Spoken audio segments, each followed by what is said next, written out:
Que ce soit en diurne ou en nocturne, il se passe difficilement un jour sans qu'on entende parler d'agression à bord d'engins à 2 roues. Contrairement aux idées reçues, à Douala, les mototaximens disent être les premières victimes. Un client descend souvent, il te dit amène-moi tel à bord de route, il appelle son collègue qui vous poursuivait. Toi, sans les rétroviseurs, tu ne pourras pas constater. Or, si tu as les rétroviseurs, ça te permettra de voir qui est derrière toi. Il peut le dire, laisse-moi au terminus BBR, comme nous sommes à quoi. En cours de route, il commence à l'amener avec le patrouille.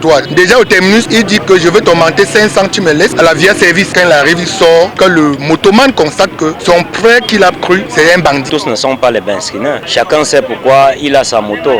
La preuve en est que quand vous allez voir le benzineur, il y a une différence entre lui et celui qui est sorti que pour braquer. Une insécurité ambiante qui prospère, particulièrement les week-ends et tard dans la nuit, avec pour destination fétiche les endroits moins fréquentés. Un client fait sortir de l'agent de voyage, il te dit que laisse-moi la rue sonner là quoi. Un dimanche, c'est sec là-bas, on peut t'agresser à moins de 2 minutes, 3 minutes. Nous sommes victimes de cela. Ces gens-là sont les gens qui passent la journée à dormir. Un vrai business, c'est celui qui sort le matin et rentre le soir, ou bien au plus tard à 18h. Une atmosphère infernale dans laquelle cet acteur de la société civile a fondé son combat depuis juin 2018. En 5 ans d'existence, plus de 30 000 permis A déjà obtenus. Lorsqu'on regarde le nombre de Camerounais qui en quête d'emploi se retrouvent sur la moto, j'ai pensé qu'il était bon temps de faire tout pour que ce secteur soit organisé. Malgré ces avancées considérables, la menace persiste, d'où cette invite à l'endroit des autorités compétentes. Nous avons des milliers de Camerounais qui vivent grâce à cette activité. Mais maintenant, là-dedans,